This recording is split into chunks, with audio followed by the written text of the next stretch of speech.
ऊस, आपल्या महाराष्ट्राचं वैभव, ज्याला आपण अभिमानाने हिरवं सोनं म्हणतो, याच ऊस पिकाने आणि त्यावर चालणाऱ्या साखर कारखानदारीने आपल्या ग्रामीण अर्थव्यवस्थेला एक मजबूत कणा दिलाय.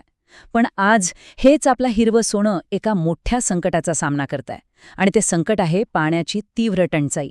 बघा ना, दरवर्षी जमिनीखालची पाण्याची पातळी किती खाली चाललीय. अनेक भागांमध्ये दुष्काळाची परिस्थिती इतकी गंभीर होते की हातातोंडाशी आलेलं पीक जळून जातं. अशा परिस्थितीत पारंपरिक पद्धतीने म्हणजे पाठपाण्याने ऊसाला पाणी देणं हे आता पीक जगवण्यापेक्षा जास्त पाणी वाया घालवण्यासारखं झालं आहे. खरं तर हा एक मोठा जुगारच बनलाय, ज्यात शेतकऱ्याची मेहनत, पैसा आणि सगळ्यात महत्त्वाचं म्हणजे वेळ हे सगळंच पणाला लागतं.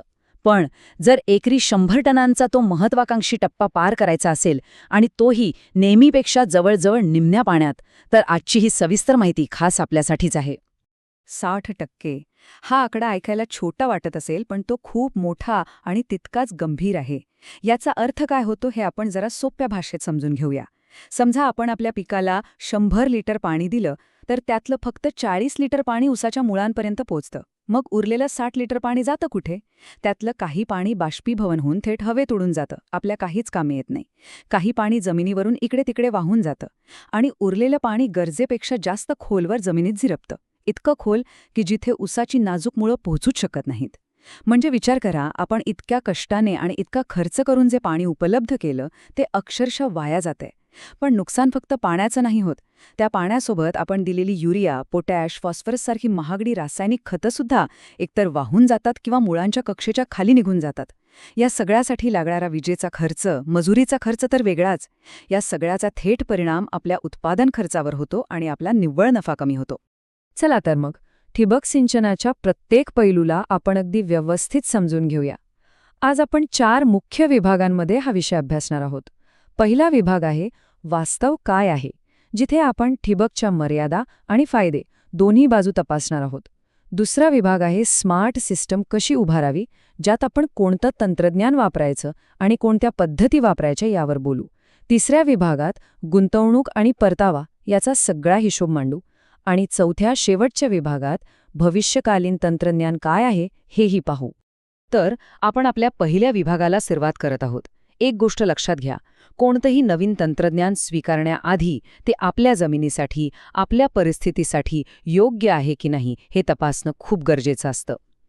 म्हणूनच ठिबक सिंचनाचे फायदे समजून घेण्याइतकंच त्याच्या मर्यादा काय आहेत आणि काही विशिष्ट परिस्थितीत ते का अपयशी ठरू शकतं हे जाणून घेणंही तितकंच किंबहुना जास्त महत्त्वाचं आहे.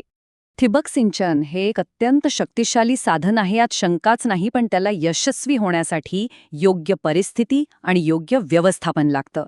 आधी पाहूया हे कुठे सर्वोत्तम काम करतं. जिथे पाण्याची प्रचंड टंचाई आहे, विशेषतः आपला मराठवाडा, पश्चिम महाराष्ट्राचा दुष्काळी पट्टा आणि विदर्भातले काही भाग, तिथे ठिबक सिंचन हे अक्षरशः वरदान आहे.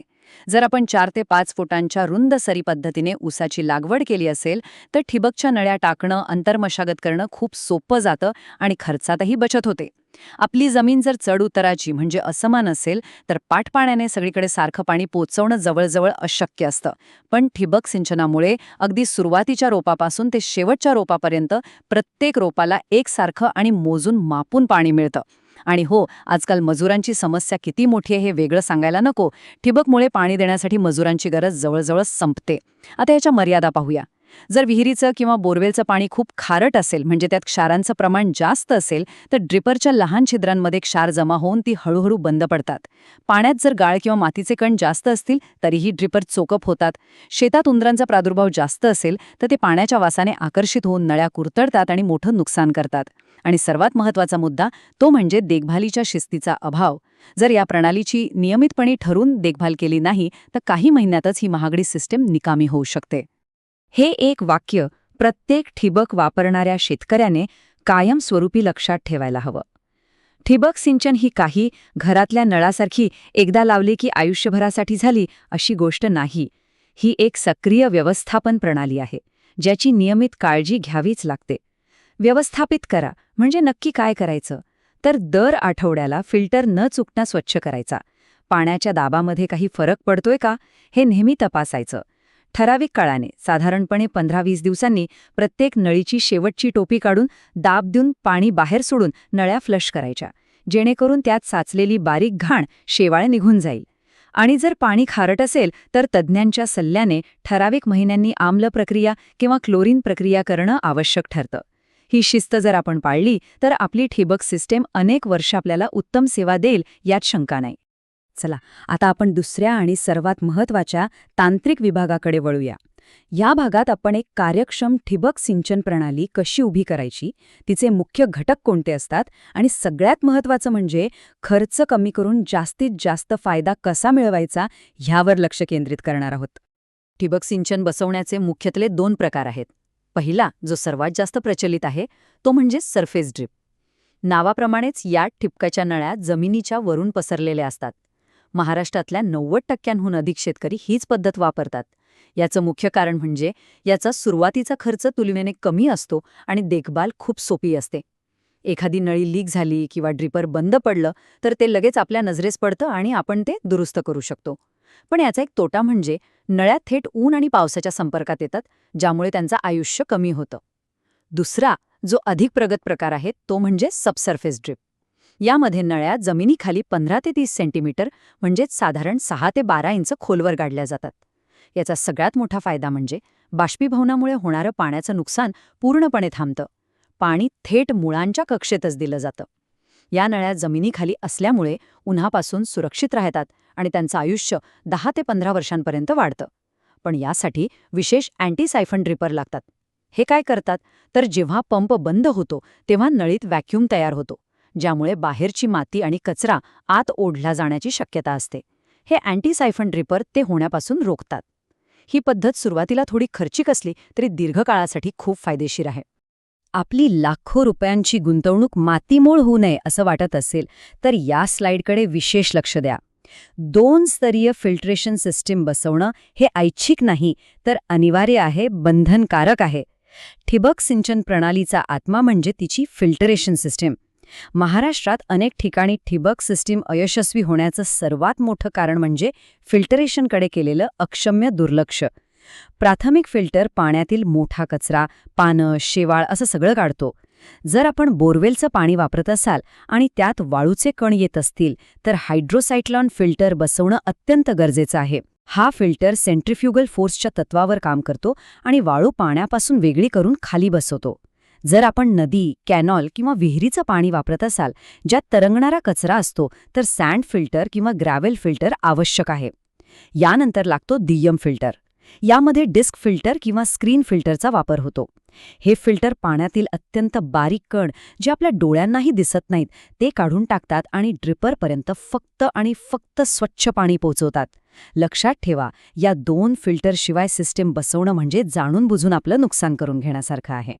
आता आपण खर्च वाचवण्याची एक जबरदस्त आणि पूर्णपणे शास्त्रीय पद्धत पाहूया. याला पेअर्ड रो मेथड किंवा आपल्या सोप्या भाषेत जोड-ओळ लागवड पद्धत असं म्हणतात. यात काय करायचं तर ऊसाच्या 2 ओळी जवळ लावायचा, म्हणजे साधारण 2 ते 2.5 फुटांवर, आणि त्यानंतर एक मोठा पट्टा साधारण 5 फुटांचा मोकळा सोडायचा. पुन्हा 2 ओळी जवळ लावायच्या. याचा फायदा असा होतो की त्या 2 जवळच्या ओळींसाठी मधोमध फक्त एकच ठिबकची नळी टाकावी लागते. या एकाच नळीमुळे दोन्ही ओळींना पाणी मिळतं. यामुळे आपला लॅटरल पाईप्स म्हणजे त्या बारीक नळ्यांचा खर्च थेट 50% कमी होतो. आता प्रश्न पडेल की एका नळीवर 2 ओळी कशा जगतील? तर ऊसाची मुळं ही तंतुमय असतात आणि ती दोन्ही बाजूंना पसरतात. मधोमध दिलेल्या पाण्याचा जमिनीत होणारा आडवा आणि उभा विस्तार दोन्ही ओळींच्या मुळांपर्यंत सहज पोचतो, ज्यामुळे ऊसाच्या वाढीवर कोणताही नकारात्मक परिणाम होत नाही. उलट मोठ्या पट्ट्यामुळे अंतर्मशागत करणं सोपं होतं, हवा खेळती राहते आणि सूर्यप्रकाशही चांगला मिळतो. चला, आता त्या मुद्द्यावर येऊया जो प्रत्येक निर्णयाच्या केंद्रस्थानी असतो, पैसा. ठिबक सिंचन बसवण्यासाठी खर्च नेमका किती येतो? सरकारकडून यावर काही मदत मिळते का? आणि सगळ्यात महत्त्वाचं, आपण गुंतवलेले पैसे किती दिवसांत परत मिळतात? या सगळ्या प्रश्नांची उत्तरं आता आपण सविस्तरपणे पाहूया. साधारणपणे 5 फूट सरीच्या ऊस लागवडीसाठी 1 एकर क्षेत्रावर एक चांगली ठिबक सिंचन प्रणाली बसवण्याचा सरासरी खर्च सुमारे 65,000 ते 80,000 रुपयांपर्यंत येतो. अर्थात हा खर्च आपण कोणती कंपनी निवडतो, कोणतं साहित्य वापरतो आणि आपल्या शेताच्या आकारानुसार थोडा कमी जास्त होऊ शकतो. पण ही रक्कम पाहून घाबरून जाण्याची अजिबात गरज नाही. केंद्र सरकारच्या प्रधानमंत्री कृषी सिंचना योजनेअंतर्गत PMKSY यावर भरीव अनुदान मिळतं. ज्या शेतकऱ्यांची जमीन 5 एकरपेक्षा कमी आहे, म्हणजे अल्प व अत्यल्प भूधारक शेतकरी, त्यांना एकूण खर्चाच्या 55% अनुदान मिळतं आणि इतर शेतकऱ्यांना 45% अनुदान मिळतं. यासाठी महाराष्ट्र सरकारच्या महाडीबीटी पोर्टलवर ऑनलाईन अर्ज करावा लागतो. आणि सगळ्यात महत्त्वाची आणि आनंदाची गोष्ट म्हणजे गुंतवणुकीवरही परतावा. पाण्याची बचत, खतांची बचत, मजुरीची बचत आणि उत्पादनात होणारी भरीव वाढ या सगळ्यामुळे या सिस्टमवर गुंतवलेले पैसे फक्त 1 ते 2 उसाच्या हंगामात पूर्णपणे वसूल होतात. म्हणजे त्यानंतरचा प्रत्येक थेंब हा आपल्या नफ्यात भर टाकत असतो. बाजारात अनेक चांगल्या आणि नामांकित कंपन्या उपलब्ध आहेत. महाराष्ट्रात बोलायचं झालं तर जैन इरिगेशन, नेटाफिम, फिनोलेक्स आणि किसान इरिगेशन यांसारख्या कंपन्या मोठ्या प्रमाणात काम करतात. त्यांची उत्पादनं दर्जेदार असतात, यात वादच नाही. पण एक व्यावहारिक सल्ला नेहमी लक्षात ठेवा. मोठ्या ब्रँडच्या नावापेक्षाही जास्त महत्त्वाचे आहे की आपल्या गावात किंवा तालुक्यात कोणत्या कंपनीचा डीलर चांगली आणि वेळेवर सेवा देतो. कारण ठिबक सिस्टीम बसवल्यानंतरही काही लहान मोठ्या समस्या येऊ शकतात, काही पार्ट्स लागू शकतात. अशावेळी जर स्थानिक डीलर सेवाभावी आणि जाणकार असेल तर आपली समस्या पटकन सुटते. त्यामुळे कंपनी निवडताना त्यांच्या स्थानिक सेवा नेटवर्कची माहिती नक्की घ्या. आता आपण आपल्या शेवटच्या विभागाकडे आलो आहोत. एक गोष्ट समजून घ्या, ठिबक सिंचन हे तंत्रज्ञान आता फक्त शेतापर्यंत पाणी पोचवण्यापुरतं मर्यादित राहिलेलं नाहीये. ते आता खूप पुढे गेलंय. ते आता अधिक स्मार्ट, अधिक अचूक आणि अधिक कार्यक्षम बनत चाललंय. यालाच आपण प्रिसिशन ॲग्रिकल्चर किंवा अचूक शेती असं म्हणतो. पाहूया याचं भविष्य काय आहे. या नवीन तंत्रज्ञानामुळे शेतीतील सिंचन हे आता हाताने करण्याचं एक किचकट काम न राहता एक अचूक, स्वयंचलित आणि माहिती आधारित प्रक्रिया बनत आहे. यातलं पहिलं आहे फर्टिगेशन, म्हणजेच ठिबकद्वारे विद्राव्य खत देणं. यामुळे खत थेट पाण्याच्या माध्यमातून थेंबाथेंबाने मुळांपर्यंत पोहोचतात, ज्यामुळे 25 ते 30% खतांची बचत होते आणि त्यांची कार्यक्षमता दुप्पट होते. दुसरं आहे ऑटोमेशन. यात शेतात मातीतील ओलावा तपासणारे सेन्सर बसवले जातात. जेव्हा जमिनीत पाण्याची पातळी कमी होते तेव्हा हे सेन्सर सिस्टीमला संदेश देतात आणि पंप आपोआप सुरू होतो आणि पाण्याची गरज पूर्ण झाली की पंप आपोआप बंद होतो. तिसरं आहे IoT, म्हणजेच इंटरनेट ऑफ थिंग्स. याचा फायदा असा की आपण आपल्या मोबाईल ॲपद्वारे जगात कुठूनही आपल्या शेतातील पंप आणि व्हॉल्व्ह सुरू किंवा बंद करू शकतो. विचार करा, आपण शहरात असलात किंवा एखाद्या कार्यक्रमात तरीही शेताला पाणी देता येतं. आणि चौथं म्हणजे सौर ऊर्जेवर चालणारे पंप. ज्या भागात विजेची समस्या आहे, दिवसा वीज मिळत नाही, तिथे सौर पंप ठिबक सिंचनासाठी एक उत्तम पर्याय बनले आहेत, ज्यामुळे विजेच्या खर्चात प्रचंड बचत होते. या संपूर्ण चर्चेचा सार या एका वाक्यात आहे. फक्त महागडी अत्याधुनिक सिस्टीम बसवली म्हणजे यश मिळालं असं होत नाही. तंत्रज्ञान हे या समीकरणाचं फक्त अर्ध उत्तर आहे. त्या तंत्रज्ञानाला जर मानवी व्यवस्थापनाची आणि नियमित देखभालीच्या शिस्तीची जोड मिळाली तरच त्याची पूर्ण 100% क्षमता वापरता येते. तेव्हाच आपल्याला अपेक्षित असलेले परिणाम म्हणजे पाण्याची बचत आणि उत्पादनात वाढ हे दोन्ही साध्य करता येतं. लक्षात ठेवा, तंत्रज्ञान आणि शिस्त या दोन्ही गोष्टी एकत्र आल्याशिवाय ठिबक सिंचनामधून खरा नफा मिळवणं अत्यंत कठीण आहे. आणि शेवटी एक महत्त्वाचा प्रश्न आपल्या सर्वांसाठी आहे. बदलत्या हवामानाच्या या काळात आणि पाण्याची दिवसेंदिवस वाढणारी टंचाई पाहता आपल्या शेतीचं भविष्य जास्त पाणी वापरण्यात आहे की उपलब्ध असलेल्या पाण्याचा प्रत्येक थेंब अधिक हुशारीने, अधिक नियोजनबद्ध पद्धतीने वापरण्यात आहे? पारंपरिक पाटपाणी पद्धतीकडून ठिबकसारख्या अचूक शेतीकडे होणारा हा बदल आता केवळ एक पर्याय राहिलेला नाही, तर ती काळाची सर्वात मोठी गरज बनली आहे. यावर नक्की विचार करा. जर या माहितीने तुमच्या विचारांना नवी दिशा मिळाली असेल तर लाईक करा, सबस्क्राईब करा आणि हा वृत्तांत शेअर करा. जय हिंद, जय महाराष्ट्र.